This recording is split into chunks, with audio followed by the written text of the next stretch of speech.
यामध्ये तुम्ही वर्षभर तर मेहनत घेता, परंतु शिक्षकांचे जे तुमच्यावर जे अवलोकन असते त्याची खरी परीक्षा या स्नेहसंमेलन मध्ये होत असते। तुम्ही या 5 दिवस पर्यंत विविध स्पर्धेमध्ये भाग घेतला, स्पर्धा आली तर हार जीत तर येतच राहते, त्यामध्ये तुम्हाला फार आतुरतेने तुम्ही वाट बघत असता।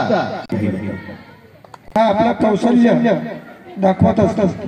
प्रत्येक विद्यार्थ्यांमध्ये काही ना काही कौशल्य असतात, ते गुप्त असतात, ते दिसत नाही। आणि म्हणून या सांस्कृतिक कार्यक्रमाच्या माध्यमातून कोणत्या विद्यार्थ्यांमध्ये कोणते सुप्त गुण आहेत ते आपल्याला पाहायला मिळतात। या आता वेळ आली ती बक्षिसाची। प्रत्येकाने वाटतं सरांनी आता सांगितलं की बक्षिसाची प्रत्येकाला वाट असते की आपल्याला आता कोणता क्रमांक मिळणार, आणि त्याची जी उत्सुकता असते त्या ग्राहकांना धन्यवाद देतो। आणि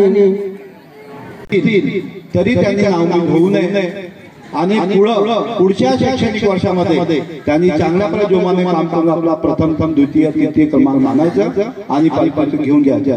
अरेंजमेंट अशी आहे की आमच्या शाळेला 2 मोठे टीव्ही म्हणजे स्मार्ट टीव्ही आलेले आहेत, प्रोजेक्टरची व्यवस्था आहे। आणि याच्यानंतर आपण शाळेला म्हणजे शाळा फक्त रामनगर शाळा नाही, आपल्या परिसराची सर्व शाळा त्यामधले 10वीचे विद्यार्थी त्यांना निःशुल्क मार्गदर्शन आपण या शाळेकडून करणार आहोत, तेही ऑनलाईन।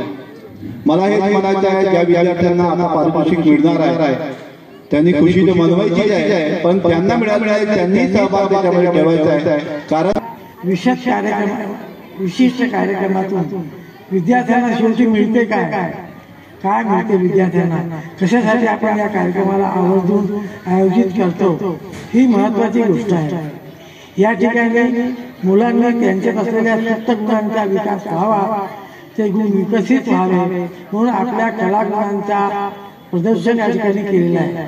त्यांनी आपल्या सुप्त गुणांचा विकास होण्यासाठी निरनिराळ्या कला, त्यांच्यातले निरनिराळे गुण त्यांनी दाखवलेले आहेत। आपल्या निरनिराळ्या कर्तव्यातून त्यांच्याकडे सोपलेल्या जबाबदारीतून, तर ही जबाबदारी ही कर्तव्ये त्यांना सोशल गॅदरिंग किंवा त्यांच्यात निर्माण व्हावी, हा उद्देश यामागे असतो।